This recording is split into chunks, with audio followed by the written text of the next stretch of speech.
Hi guys, it's been a while. Has been pointed out to me as well that it's been a while. I've just been taking a bit of a time out. I think building a website or trying. I'm not really trying to build a website is beyond my abilities, but I'm trying to push myself to learn as I do it. So I've been taking a bit of time out. And the other thing is that obviously it's also Ramadan, which is the holiest of months for Muslims. So I have actually just taken a bit of a time out, slow down to spend a bit more time in my worship, my ibadah, and also my reflection. And then as a result of that, I think some of you might be finding that you stumble across perhaps a review of the year. Where were we last Ramadan? Where are we now? Brings up all sorts of things. So it's nice to allow yourself the time to focus in on that and to actually work through that. So that's actually where I've been. So just here basically in my living room. I think I want to talk about something specific today, and it's specific to Ramadan. But it might be helpful for other people as well because actually it's about our expectations in terms of what we're doing and what we expect others to do. So one thing I've been faced with a lot during Ramadan, a lot of people have spoken to me about family breakdowns, family arguments more than breakdowns really.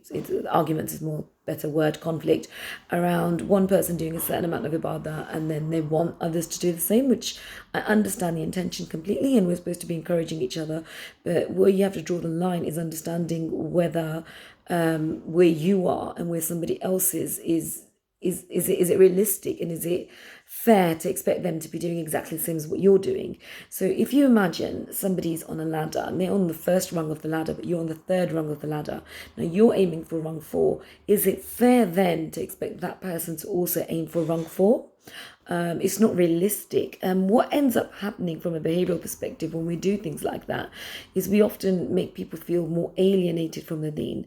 It feels unattainable. So often when things feel unattainable, we don't try as much then. We become dejected. We feel like we're not gonna be able to do it, and also we then give up and we push back. I think naturally, especially when it's the younger generation or just somebody who's starting to fast. You have to understand that some people maybe they hadn't been fasting, maybe some people they fast but they don't pray. So in that situation, if somebody is just taking one further step, then that for them might be a big deal, and that is between them and Allah. But once you involve yourself and put your expectations there, is it about their worship and their relationship with Allah? Is it about your ego? And I know that's a very uncomfortable thing to say, especially during these last few 10 nights, but I think this is the critical time. So, for those that don't know, these are the holiest of 10 nights in our calendar. We believe that there's a night of power. We believe that it's the most powerful night in terms of forgiveness and asking for our heart's desires. But we don't know where in the last 10 nights of Ramadan that is. So, we search. And what that means is a lot of people will pray throughout the days and nights. And as you can imagine, that's a lot of ibadah for somebody who's not, and worship for somebody who's not at that level. So what I'm explaining and what I want to touch on is that that's us and our expectations on them. But realistically, if you want to bring somebody closer to that level, then you have to take it in steps. And bringing them closer to ibadah is done through kindness. So sorry, I'm gonna have to keep pausing because it's difficult to talk when you can't drink, at least this late in the day when you're fasting. So the example I'm going to give is imagine if I want to take somebody to the park and they don't want to go to the park, so I start pushing them. Now, two things are going to happen. One of two things is going to happen. Either that person is going to fall down backwards when I push them, or they're going to push me back. Neither of those situations is a win. Okay, so if you really want to help somebody, then you have to be a little bit softer in the way you give advice, softer in the way that you give nasiha. It's the way of the Prophet, it's the way of all the prophets. Harshness. If a situation is leading to harsh words, if a situation is leading to arguments and breaking down of relationships, then we're defeating the purpose of what we're trying to achieve. Because ibadah isn't the act of worship alone, it's understanding what it is that we're reciting and it's understanding what the lessons of our faith and our deen are. Okay, so how can we encourage people with a bit more kindness? Okay, we can be a little bit more softer. So often we think kindness is about generosity, which it is, absolutely, but there's far more to kindness. It's not just about helping somebody, that's helpfulness, and it's not just about giving somebody gifts, that's generosity. Kindness in its character is softness. It's being able to hold somebody, being able to listen. And so you have to understand the needs of the other person. Where are they in their ibadah? Okay, where are they in their practice? And give them advice that will then facilitate their journey.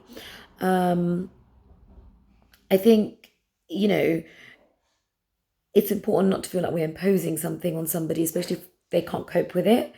For example, with me, I know a lot of my friends are doing the whole Quran during Ramadan every single year, and some of them are even moving on to completing two Qurans in Arabic. But for me, I'm a very slow reader, and I don't mind sharing that I stop start, I stop start, I look for my mistakes, I struggle with it. And so for me, if somebody was to impose that, it would be so overwhelming that the chances are, when a target is unrealistic, this is with any goal setting, the chances are we're not going to achieve it. And when we're not going to achieve a goal, often we then don't even try.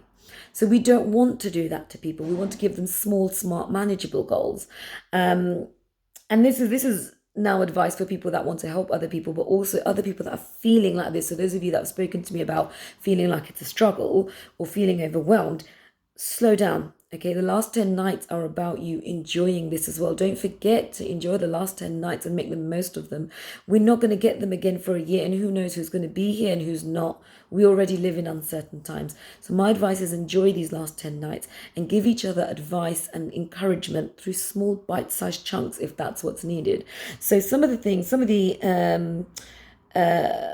ideas I've got for you, in some of the ideas actually one of my friends gave was brilliant. MTV, okay, Muslim TV time.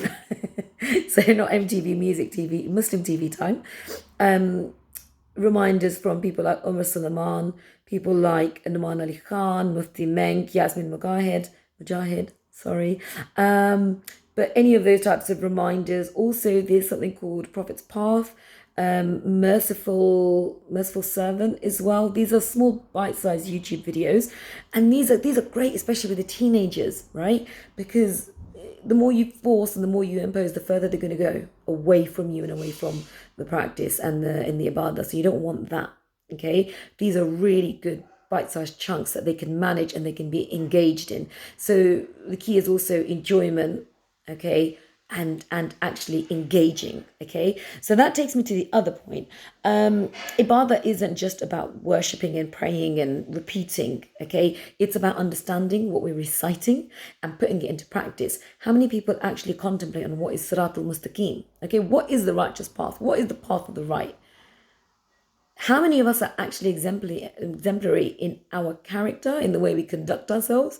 How many of us let our egos get the better of us? These last 10 nights, please reflect on this, because these are the lessons that will go forward with you throughout the year, and they're going to increase your practice. Okay, they're not going to decrease it. So that in itself is also ibadah, focusing on your character, focusing on how you behave, focusing on how you practice, focusing on how you deliver your speech, how you deliver nasiha. All of this in daily life, how we treat our relatives with kindness. This is all part of your ibadah. Perfecting your actions is part of your ibadah, and it's often the harder part, because recitation, once you've learned, is easier. Okay, so this is something that's there to challenge us. So focus on the Quran. The other thing you could do is you could actually focus on reading the Quran in English. Set yourself that challenge. Set yourself the challenge to understand. Read about the stories of the Prophet. Read about their characters. Read about their journeys. Read about their challenges, how they overcame them, so that you can apply those learnings in your life. And you know what? If nothing else, then just contemplate on the meanings of the 99 names of Allah.